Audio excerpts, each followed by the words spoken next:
हर रिश्ते में सैक्रिफाइस का होना बहुत ज़रूरी है, पर वो सैक्रिफाइस खुद को पूरी तरह निस्सहाय कर नहीं हो सकता। हम सब जो रिश्तों को बचाने के लिए आत्मत्याग को ही सर्वस्व मानते हैं, उनके लिए ये अगला 3 मिनट बहुत मूल्यवान है। कोई भी इंसान बार बार अगर तुम्हारी उपेक्षा करे और तुम उसके इंतज़ार में खुद को न्यौछावर करते रहे हो, तो कुछ समय बाद तुम उसके लिए टेकन फॉर ग्रांटेड हो जाओगे। नतीजा, तुम अपने अस्तित्व को ही खो दोगे। दोस्ती हो या कोई और रिश्ता, हर रिश्ते में दोनों पक्ष का ही एक दूसरे के प्रति डेडिकेशन का होना बहुत ही ज़रूरी है। हर बार एक ही पक्ष समझता रहे, सुलह करता रहे, ऐसे रिश्तों में दरार को आने में देर नहीं लगती। खुद को प्यार करना स्वार्थपरता नहीं है, बल्कि खुद को लेकर खुद के लिए जीना है। जो इंसान सिर्फ खुद के ज़रूरतों के लिए हमें महत्व देता है या हमारा इस्तेमाल करता है, वो चाहे कोई भी हो, हमारा एक अच्छा दोस्त नहीं हो सकता। रिश्तों में आपसी सुलह की भावना उतनी ही होनी चाहिए जितना कि दूसरा पक्ष कर रहा हो, या थोड़ा और ज्यादा। वन साइडेड सैक्रिफाइस कुछ हद तक यूज एंड थ्रो पेन के जैसा है, जिसकी वैलिडिटी इंक खत्म होने के पहले तक ही रहता है और खत्म होते ही निस्संकोच उसे डस्टबिन में फेंक दिया जाता है। इसलिए स्वयं को किसी के लिए पूरी तरह समर्पण करने से पहले खुद के लिए थोड़ा सा सजग और सचेत होने की जरूरत है।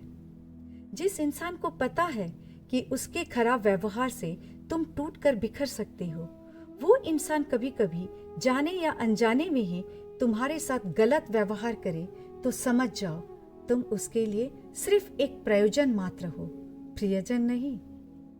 स्कूल के मैदान में दौड़ के प्रतियोगिता की तरह जिंदगी के मैदान में भी दौड़ की प्रतियोगिता होती है, पर कोई दर्शक नहीं होता जीवन के दौड़ में। चीयर्स अप करने को भी कोई साथ नहीं रहता।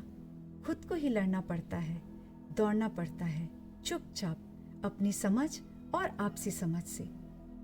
रिश्तों को बचाने के लिए तुम अगर खुद को अलादीन के चिराग का जिन समझते हो, तो ये तुम्हारा भ्रम है। कुछ समय बाद तुम्हारा ये जीन रूपी अस्तित्व को विलुप्त होने में समय ही नहीं लगेगा और तुम खुद भी टूटकर गिर पड़ोगे एक सूखे डाली की तरह। सब कुछ खत्म होने से पहले ही स्वयं के प्रति सचेत होने का दायित्व सिर्फ तुम्हारा है। जो इंसान खुद को नहीं चाह सकता, खुद के लिए जी नहीं सकता, वो दूसरों के लिए जीने में, दूसरों को चाहने में भी सक्षम नहीं है।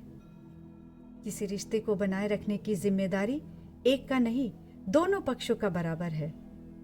आपसी समझ, आपसी प्यार, सब कुछ दोनों में रहना बहुत जरूरी है, वरना सारी जिंदगी यही आरोप एक दूसरे को लगाते हुए बिताना पड़ेगा कि हम दोनों एक दूसरे के लिए परफेक्ट थे ही नहीं। आदतों से कोई किसी के लिए परफेक्ट नहीं होता।